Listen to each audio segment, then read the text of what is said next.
Assalamualaikum warahmatullahi wabarakatuh. Perkenalkan, nama saya Eka Nuryani.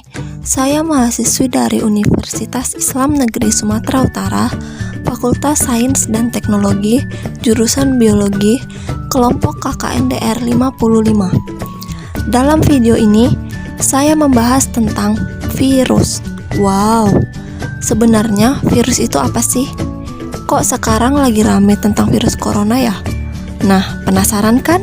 Kalau gitu, mari kita berkenalan dengan virus. Tonton terus videonya ya. Sebenarnya, virus itu apa ya? Menurut ilmu biologi, virus adalah mikroorganisme patogen yang menginfeksi sel makhluk hidup. Virus ditemukan pada abad ke-14.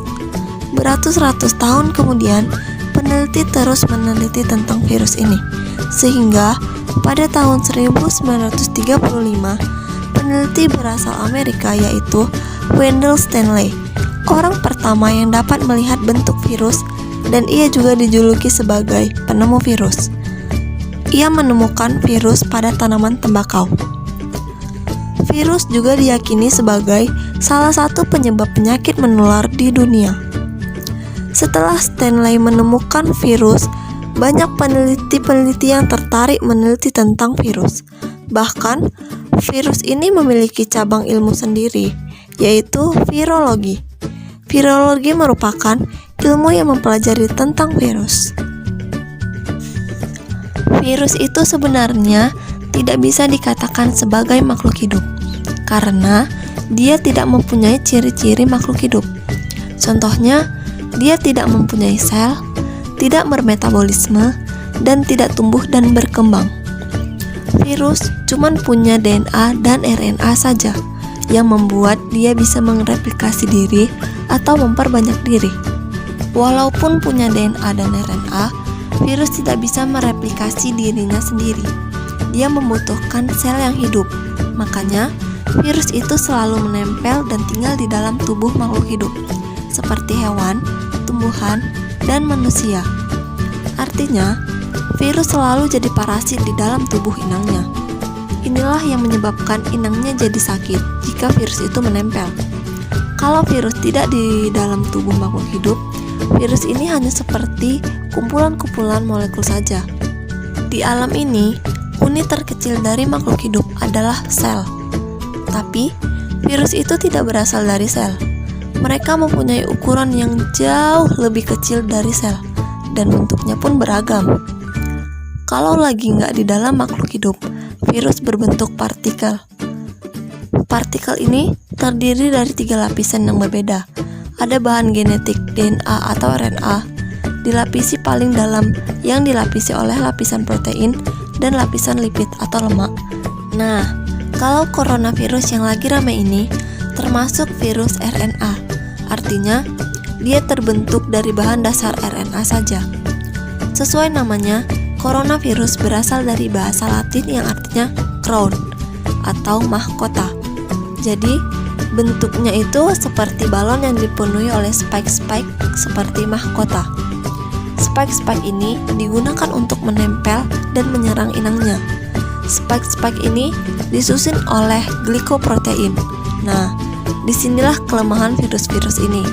Lapisan glikoprotein ini mudah hancur sama yang namanya disinfektan, pelarut lemak, dan deterjen.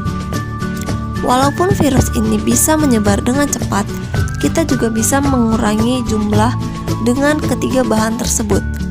Maka dari itu, kita harus sering-sering cuci tangan pakai sabun ya. Terus, dari mana sih virus corona ini? Penasaran kan? Sebenarnya, virus corona itu ada banyak sekali jenisnya. Yang bikin pandemi sekarang ini hanya satu jenis saja.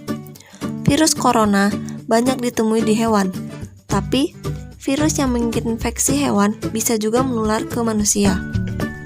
Virus corona yang menyerang manusia pertama kali diidentifikasi di pertengahan tahun 1960-an. Sejak itu, sudah ada beberapa kasus virus corona yang bikin heboh dunia saking berbahayanya.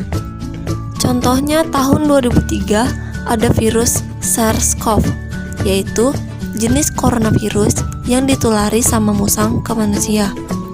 Pada tahun 2012, ada virus MERS-CoV, yaitu coronavirus yang ditulari dari unta ke manusia.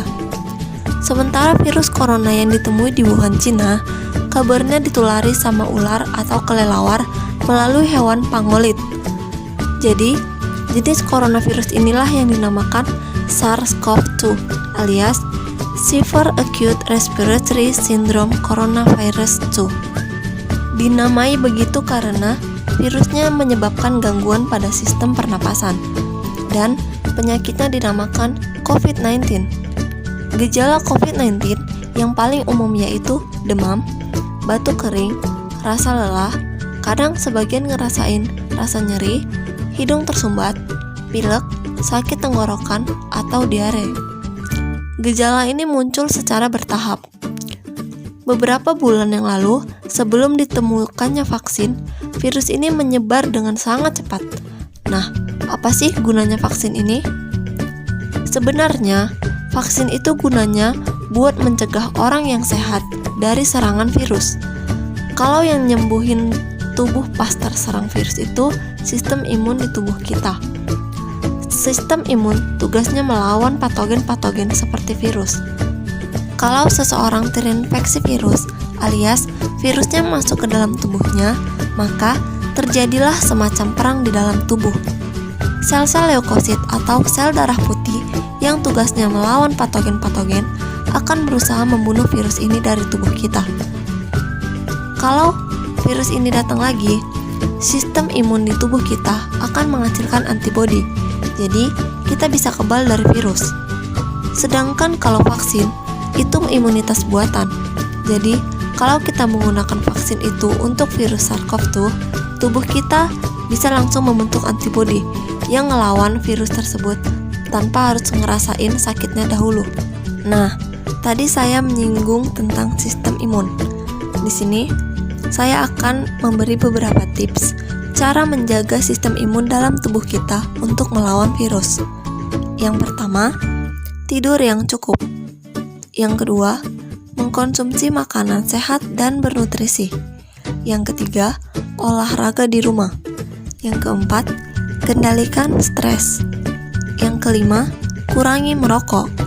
Yang keenam, berjemur di bawah sinar matahari di bawah jam 10 pagi selama 15 menit. Gimana sih penyebaran penyakit COVID-19 ini? COVID-19 menyebar dari orang yang sudah terinfeksi. Penularannya bisa lewat percikan-percikan cairan tubuh dari hidung atau mulut yang keluar lewat batuk, bersin, atau bahkan hembusan nafas si penderita. Kalau percikan-percikan itu menempel di sebuah benda, misalnya gagang pintu, maka virus itu bisa bertahan sampai beberapa jam, bahkan beberapa hari. Dan kalau gagang pintu itu disentuh sama orang sehat, habis itu orang itu menyentuh mata, hidung, atau mulut, virusnya bisa pindah dan menempel kemudian masuk ke dalam tubuh orang tersebut. Bagaimana sih cara mencegah agar virus itu tidak menempel di tubuh kita? Nih, aku ada beberapa tips lagi. Yang pertama, sering mencuci tangan pakai sabun atau hand sanitizer setelah kita berpergian dari luar rumah dan sebelum kita makan. Yang kedua, jaga jarak minimal 1 meter dari orang yang lagi batuk atau bersin. Yang ketiga, pakai masker jika berpergian. Yang keempat, bersihkan benda di sekitar kita yang sering dipegang banyak orang. Yang kelima, hindari tempat yang ramai atau social distancing. Yang keenam, nah ini yang paling penting, kita harus rajin beribadah dan selalu berdoa kepada Allah Subhanahu wa Ta'ala agar terhindar dari penyakit. Demikianlah yang dapat saya sampaikan. Bagaimana? Sudah kenal dengan virus kan? Semoga sudah ya. Dan semoga video ini bermanfaat. Saya tutup. Wabillahi taufiq wal hidayah. Wassalamualaikum warahmatullahi wabarakatuh. Thank you for watching. Bye bye.